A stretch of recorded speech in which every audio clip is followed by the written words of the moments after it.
ಇವತ್ತು ಬಿಜೆಪಿ ನಾಯಕರುಗಳು ಯಾವುದೇ ರಾಜ್ಯದ ಭಾಗಕ್ಕೆ ಹೋದ್ರು ಲೋಕಸಭೆಯಲ್ಲಿ ಅಭ್ಯರ್ಥಿಗಳೇನಿದ್ದಾರೆ ಅವರನ್ನ ನೋಡಿ ಮತ ಕೊಡಿ ಅಂತ ಕೇಳ್ತಾ ಇಲ್ಲ. ಅವರು ನಮ್ಮನ್ನ ನೋಡಿ ಮತ ಕೊಡಿ ಅಂತ ಕೇಳಲ್ಲ, ನರೇಂದ್ರ ಮೋದಿ ಮುಖ ನೋಡಿ ವೋಟ್ ಹಾಕಿ ಅಂತ ಕೇಳ್ತಾ ಇದ್ದಾರೆ. ನಾನು ನಿಮ್ಮನ್ನು ಕೇಳಲಿಕ್ಕೆ ಬಯಸ್ತೀನಿ, ಅವರು ನರೇಂದ್ರ ಮೋದಿ ಅವರನ್ನ ನೋಡಿ ವೋಟ್ ಹಾಕಿ ಅಂತ ಏನು ಹೇಳ್ತಾರೆ. ಪಾಪ ಬೆಳಗ್ಗೆ ಎದ್ದು ನರೇಂದ್ರ ಮೋದಿ ಅವರು ಜನಗಳ ಮುಂದೆ ಬರಬೇಕಾದ್ರೆ, ಕ್ಯಾಮೆರಾ ಮುಂದೆ ಬರಬೇಕಾದ್ರೆ ನಮ್ಮ ಪರಮೇಶ್ವರ ಹೇಳಬೇಕು, ಬೆಳಗ್ಗೆ ಎದ್ದು ಸ್ವಲ್ಪ ವ್ಯಾಕ್ಸ್ ಗೀಕ್ಸ್ ಹಾಕಿ ಮುಖ ಸ್ವಲ್ಪ ಶೈನಿಂಗ್ ಬರ್ತಕ್ಕಂಥದ್ದಕ್ಕೆ ಅವ್ರು ಕೂತ್ಕೊಂಡೆಲ್ಲ ಮೇಕಪ್ ಮಾಡ್ಕೊಂಡು ಬಂದು ಕ್ಯಾಮ್ರಾ ಮುಂದೆ ನಿಂತ್ಕೋತಾರೆ. ಬಹಳ ಮುಖದಲ್ಲಿ ಶೈನಿಂಗ್ ಕಾಣ್ತದೆ. ನಮ್ಮ ಮುಖಗಳೇನಾಯ್ತದೆ, ಬೆಳಗ್ಗೆ ಸ್ನಾನ ಮಾಡಿ ಹೊರಟ್ರೆ ಮತ್ತೆ ನಾಳೆ ಬೆಳಗ್ಗೆನೆ ಸ್ನಾನ ಮಾಡೋದು, ನಾವು ಮುಖ ತೊಳೆಯೋದು. ನಮ್ಮ ಮುಖ ಚೆನ್ನಾಗಿ ಕಾಣೋದಿಲ್ಲ ಕ್ಯಾಮ್ರಾ ಮುಂದೆ. ಅದಕ್ಕೆ ನಮ್ಮ ಮಾಧ್ಯಮದ ಮಿತ್ರರಿಗೂ ನಮ್ಮ ಮುಖ ತೋರ್ಸಕ್ಕೆ ಇಷ್ಟ ಇಲ್ಲ. ಅವ್ರು ಬರೀ ನರೇಂದ್ರ ಮೋದಿ ನರೇಂದ್ರ ಮೋದಿ ನರೇಂದ್ರ ಮೋದಿ ನರೇಂದ್ರ ಮೋದಿ.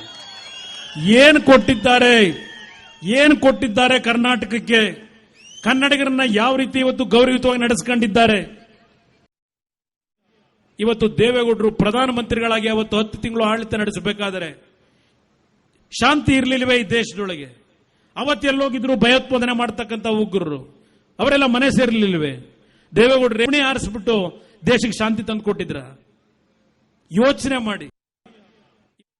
ಸರ್ಕಾರ ಭದ್ರವಾಗಿರ್ತದೆ, ಹೆದರಬೇಡಿ. ಪಾಪ ಈಶ್ವರಪ್ಪನವರೆಲ್ಲೋ ಹೇಳಿದ್ದಾರೆ, ಕುಮಾರಸ್ವಾಮಿ ಚುನಾವಣೆ ಆದ ಮಾರನೇ ದಿವಸ ನೆಗೆದು ಬಿದ್ದೋಯ್ತಾನೆ ಅಂತ ಹೇಳಿ.